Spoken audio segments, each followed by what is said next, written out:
श्री राधे कृष्ण भगवान की जय। भक्तमाल के प्रथम श्रोता श्री भगवान जी को प्रणाम, सभी साधु संतों और महापुरुषों को प्रणाम और आप सभी श्रोताओं को प्रणाम। अभी हम श्री भक्तमाल जी में श्री हरिवल्लभ यानी भगवान के प्रिय भक्तों में श्री शबरी जी का चरित्र सुनेंगे। पवित्र जीवन के बिना पवित्रतम परमात्मा को कोई नहीं प्राप्त कर सकता। उषक काल में पंपा सर के तट पर महर्षि मतंग अपने शिष्यों से कह रहे थे, अतः मनसा वाचा कर्मणा पवित्रता का पालन करो, शुचि भोज, शुचि परिधान और अपना प्रत्येक व्यवहार पवित्र होने दो। जीव मात्र पर दया और भगवान नाम में अनुरक्ति का सदा ध्यान रखो, तभी स्थावर जंगम लता वृक्ष आदि विश्व की प्रत्येक वस्तु में उन्हें देख सकोगे। यही सच्चा धर्म है। जाति कुल की बाधा से यह धर्म सदा मुक्त है। महर्षि और उनके शिष्यगण चले गए थे। शबरी उनके चरण चिन्हों पर लौट रही थी, जैसे उसे कोई अमूल्य निधि मिल गई हो। वृक्ष की ओर से ऋषि के समस्त उपदेश आदेश सुन लिए थे उसने। उसकी आंखें बरस रही थी। शबरी का मन उसके शैशव से ही अशांत था। भोले भाले पशु पक्षियों की हत्या देखकर वह सियर उठती थी। उनकी लहूलुहान देखकर वह अपनी आंखें बंद कर लेती थी। अकेले कोने में मुंह छिपाकर रोने लगती थी। चिंता, शोक और क्लेश से उसके दिन बीतते रहे। वह नवयौवन संपन्ना नारी बनी। विवाह की तैयारी हो गई। पति वीर था उसका, एक बाण से दो पक्षियों को मार लेता था। तेज से तेज दौड़ता हुआ हिरण भी उसकी आंखों के सामने से नहीं बच सकता था। प्रशंसा शबरी ने भी सुनी। वह झटपटा उठी। एकांत में जाकर अशांत मन से विश्व के प्राणाधार से प्रार्थना करने लगी, हे देव, मुझे पापों से बचाइए। मैं अधम से भी अधम मूर्ख नारी हूँ। मुझे पद का ज्ञान नहीं है। आप मेरी रक्षा करें नाथ, मैं आपकी शरण हूँ। प्रार्थना करते करते रात अधिक हो गई। शबरी ने अपना कर्तव्य निश्चित कर लिया। अर्धरात्रि का समय था। सर्वत्र नीरवता का साम्राज्य था। आकाश में तारे किंग करते हुए विमूढ़ हो टुकुर टुकुर ताक रहे थे। शबरी चुपके से दबे पांव घर से निकल पड़ी और घने जंगलों में जाकर विलीन हो गई। कंटका किरण पथ, नदी, वन और पर्वत का उसे ध्यान नहीं था। वह भागती चली जा रही थी अनिश्चित स्थान की ओर। उस समय उसे केवल यही ध्यान था कि मैं अपने माँ बाप के हाथ ना आऊं, हिंसा से बचकर आजीवन ब्रह्मचारिणी रहकर प्रभु का भजन करूं। भागने में उसे अपने तन मन की सुधि नहीं रही। वह न क्षुधा थी न तृष्णा। 2 दिन बाद वह पंपा सर पर पहुंची थी। वह थक गई थी। प्रातः हो चला था। पूर्व स्थिति पर अरुणिमा बिखर गई थी। उसी समय स्नानार्थी मतंग ऋषि की चर्चा उसने सुन ली थी। महर्षि के दर्शन से अद्भुत प्रभाव उसके मन पर पड़ा था।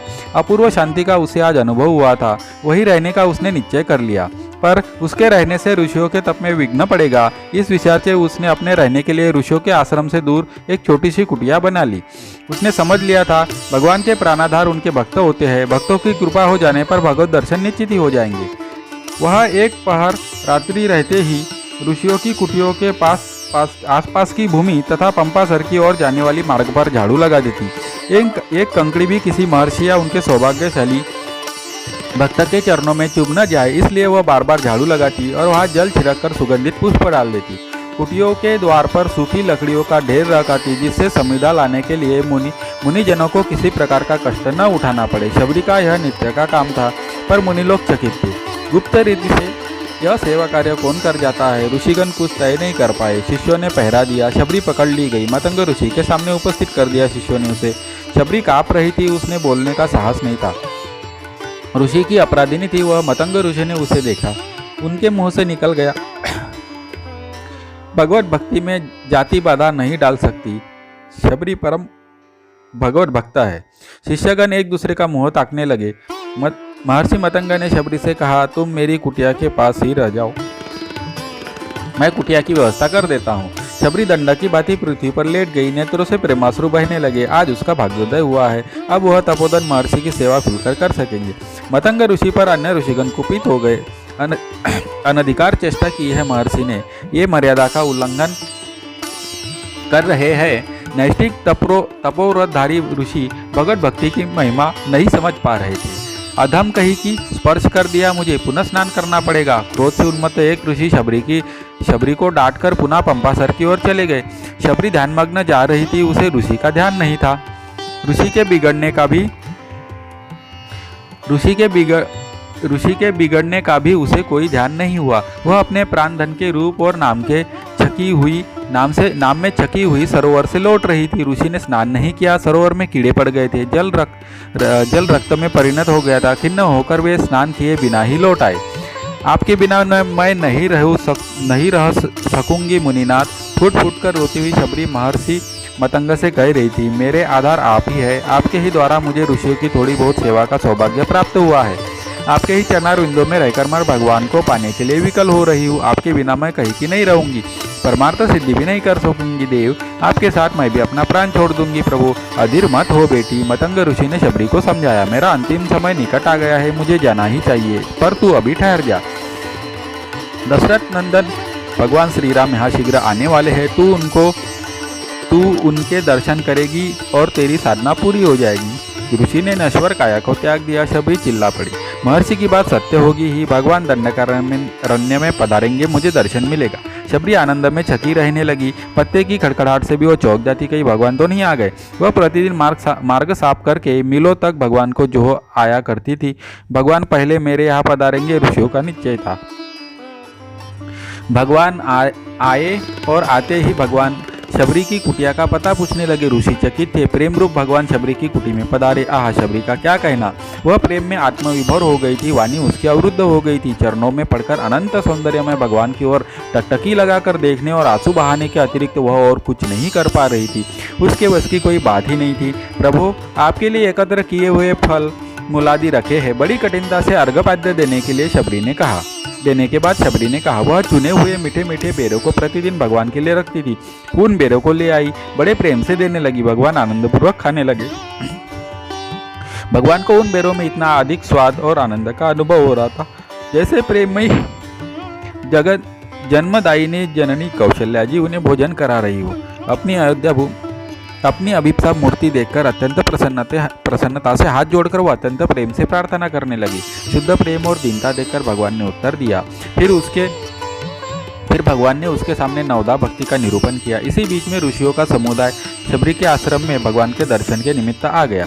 उस समय ऋषियों का ज्ञानाभिमान लुप्त हो गया था। वे मतंग ऋषि के तिरस्कार के लिए ही मन पश्चाताप करने लगे थे। उनके मुंह से निकल पड़ा, शबरी तू धन्य है। पंपा सर में कीड़े पड़ने और जल रक्त के रूप में परिणत होने के संबंध में श्री लक्ष्मण जी ने ऋषियों को बताया। मतंग मुनि से द्वेष एवं बाल ब्रह्मचारिणी सन्यासिनी परम भगवत भक्त और साध्वी शबरी के अपमान करने से तथा आप लोगों के अभिमान से सरोवर की यह दुर्दशा हुई है। शबरी के पुनः स्पर्श करते ही वह जल शुद्ध हो जाएगा। भगवान के आदेश अनुसार शबरी ने सरोवर को स्पर्श किया। उसका जल पूर्ववत निर्मल हो गया। भगवान उसकी कुटिया से चलने लगे। शबरी अधीर हो गई। चरणों की दृढ़ भक्ति भगवान ने उसे दे ही दी थी। अब उसे कुछ पाना शेष नहीं था। उसकी सारी आकांक्षा प्रभु ने पूरी कर दी थी। अब वह भगवान से विलग होकर किसके लिए जीवन धारण करती। ऋषिजनों के सामने ही उसने अपनी पार्थिव देह त्याग दी। ऋषिगण शबरी का जय जयकार करने लगे।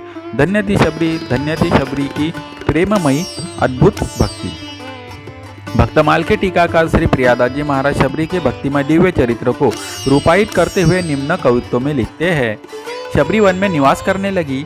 इनके मन में साधु संतों की टहल करने की बड़ी इच्छा थी, पर साधु संत सेवा स्वीकार नहीं करेंगे, इसलिए थोड़ी रात रहने पर ही वे ऋषियों के आश्रम में छिपकर जाती और लकड़ियों की बोझ रख आती थी। प्रातःकाल शीघ्र ही उठकर सरोवर पर जाने आने के मार्ग को झाड़ू बुहार कर उस पर उसकी कंकड़ियों को बीनकर अलग डाल देती थी। यह सेवा करते हुए इनको कोई भी नहीं देख पाता था। सवेरे उठकर ऋषि लोग आपस में कहते कि मार्ग को नित्य कौन झाड़ जाता है और लकड़ियों के बोझ कौन रखाता है। वनवासी ऋषियों में एक मतंग नामक ऋषि थे। वे परम विरक्त और भक्ति रस के आनंद से परिपूर्ण थे। लकड़ियों के बोझे देखकर वे अपने शिष्यों से कहने लगी, इस तपोवन में ऐसा कौन आ गया जो नित्य चोरी से सेवा करता है। उसे एक दिन पकड़ो। उस संत सेवा प्रेमी भक्त के प्रत्यक्ष दर्शन करना चाहिए। आज्ञा पाकर मतंग जी के शिष्य सावधानी से पहरा देने लगे। जैसे ही शबरी ने लकड़ियों का बोझा रखा, वैसे ही शिष्यों ने उसे पकड़ लिया। वह बेचारी भय और संकोच कांपने लगी और उनके पैरों पर गिर गई। उस भक्तिमय बिल्ली को देखते ही मतंग जी की आंखों से आंसुओं की धारा बहने लगी। मतंग जी भगवत भक्ति के प्रभाव को बहुत अच्छी तरह जानते थे। वे सोच विचार कर शिष्यों से बोले कि भक्ति के प्रताप से वह इतनी पवित्र हो गई है कि इसके ऊपर कोई ब्राह्मणता न्यौछावर ऊपर इसके ऊपर कोटि ब्राह्मणता न्यौछावर कर देनी चाहिए। मतंगा जी ने शबरी को आश्रम की पर्णकुटी में रहने का स्थान दिया और उसके कान में श्री सीताराम मंत्र दिया और कहा, मैं प्रभु की आज्ञा से उनके धाम को जा रहा हूँ, तुम इस आश्रम में रहकर भजन करो, यही श्री राम जी का दर्शन प्राप्त करोगी। गुरुदेव श्री मतंग जी के वियोग ने शबरी जी के हृदय को बड़ा कठोर कष्ट दिया। उनसे जीवित नहीं रहा जा रहा था, पर श्री राम जी के दर्शनों की आशा लगी थी, इसलिए जीवित रही। मुनियों के स्नान मार्गों को थोड़ी रात रहते झाड़ बुहार आती। एक दिन विलंब हो गया, स्नान के लिए ऋषि आने जाने लगे। मार्ग सकरा था। कोई ऋषि शबरी जी से किंचित छू गए, तभी अनेक प्रकार से शबरी जी को डांटने फटकारने लगे। शबरी जी भागकर अपनी कुटिया में चली आई। वे ऋषि सोच विचार करके पुनः स्नान करने के लिए गए। सरोवर में प्रवेश करते ही उसका जल अनेकों कीड़ों से भरे हुए रुधिर के समान हो गया। इससे ऋषि को एक नया दुख उत्पन्न हो गया। भक्त स्पर्श से अपने को अपवित्र समझने वाले मुनि के अपराध से ही सरोवर का जल अपवित्र हुआ था, पर उस अभागे ने यह रहस्य नहीं जाना। उल्टे ऐसा समझा कि शबरी के स्पर्शजन्य दोष से ही जल दूषित हो गया है। शबरी जी को श्री राम जी की बड़ी भारी चिंता रहती। वे आगमन की प्रतीक्षा में अति व्याकुल रहती। वन से बेर बीन बीन कर लाती, चक्कर देखती। जो फल मीठे होते उन्हें श्री राम जी के योग्य समझकर उनके लिए रखती। उत्कंठावश अपने प्रभु के आगमन के मार्ग में जाकर उसे स्वच्छ एवं कोमल बनाती एवं सोचा करती कि राघवेंद्र सरकार कब आएंगे, कब मेरे नेत्र उनके दर्शन रूपी अमृत का आस्वादन करेंगे। इसी प्रकार प्रभु के आगमन की बात देखते देखते जब बहुत दिन बीत गए, तब एक दिन अचानक ही श्री राम जी आ गए। उसके सभी शोक मिट गए, परंतु उसे अपने शरीर के नीच कुल में उत्पन्न होने की बात याद आ गई, इसलिए वह संकोचवश भागकर कहीं छिप गई। भगवान श्री राम वनवासी लोगों से और ऋषियों से पूछते पूछते वहां आ गए जहाँ शबरी जी का स्थान था।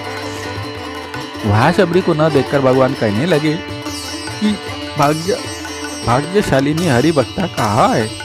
मेरे नेत्र उसके दर्शन रूपी सुधा के प्यासे है। स्वयं सरकार मेरे आश्रम पर पधारे। यह जानकर शबरी जी भी आश्रम की ओर दौड़ी। दूर से ही जहाँ से प्रभु को देखा वहीं से सप्रेम साष्टांग दंडवत प्रणाम किया। शबरी के नेत्र प्रफुल्लित हो गए। भगवान ने समीप जाकर शीघ्रता से ललक कर उसे उठा लिया। कोमल कर कमल के स्पर्श से तन मन की सब व्यथा दूर हो गई। नेत्रों के आनंद के आंसुओं की झड़ी लग गई। भगवान श्री राम परम सुखी होकर आसन पर विराजे। श्री शबरी जी ने अर्घ्य पाद्य पूर्वक बेर आदि फल अर्पण किए। श्री राम जी ने उन्हें प्रेम से खाकर उनके अद्भुत सुंदर स्वाद की बार बार प्रशंसा की। उधर सभी ऋषि आश्रम में बैठकर सोच विचार कर रहे थे कि सरोवर का जल बिगड़ गया है, उसे शुद्ध करने के लिए यज्ञ याग, सर्वतीर्थ जल निक्षेप आदि सब उपाय हमने कर लिए, पर वह शुद्ध नहीं हुआ। अब बताओ वह कैसे सुधरे? सबों ने परस्पर विचार कर निश्चय किया कि वन के मार्ग से श्री रघुनाथ जी आ रहे हैं। यह सुना है, जब वे आए तब हम लोग उनसे कहे कि आप इसका भेद बताइए। इतने में ही उन ऋषियों ने सुना कि श्री राम जी तो शबरी के आश्रम में आकर विराजे है। तब सबका ब्राह्मणत्व का अहंकार चूर हो गया और वे कहने लगे कि चलो वही चलकर उनके चरणों में प्रणाम करें। वे ऋषिगण शबरी के आश्रम में आकर बोले, हे प्रभु, आप सरोवर के जल को शुद्ध करने का उपाय बतलाइए। भगवान ने उत्तर दिया कि शबरी के चरणों का स्पर्श करो, उसके बाद सरोवर के जल से इनके चरण स्पर्श कराओ, जल तुरंत पवित्र हो जाएगा। भगवान की आज्ञा से ऋषियों ने ऐसा ही किया। सरोवर का जल अति निर्मल हो गया। भक्ति की ऐसी महिमा देखकर ऋषियों के हृदय प्रेम भाव से द्रवित हो गए। महर्षि मतंग की वाणियां सत्य हो गई थी। भगवान ने उसे नवदा भक्ति का उपदेश दिया। शबरी ने सीता जी की खोज के लिए प्रभु को सुग्रीव से मित्रता करने की सलाह दी और स्वयं को योगाग्नि में भस्म कर सदा के लिए श्री राम जी के पाद पद्मों में लीन हो गई। श्री शबरी माता की जय। अगर वीडियो में कुछ भी कमी है तो कृपया कमेंट में बताएं, और आप भी अगर श्री भगवान और उनके भक्तों में श्रद्धा और विश्वास रखते हैं तो मेरे वीडियो को लाइक कीजिए और चैनल को सब्सक्राइब कीजिए।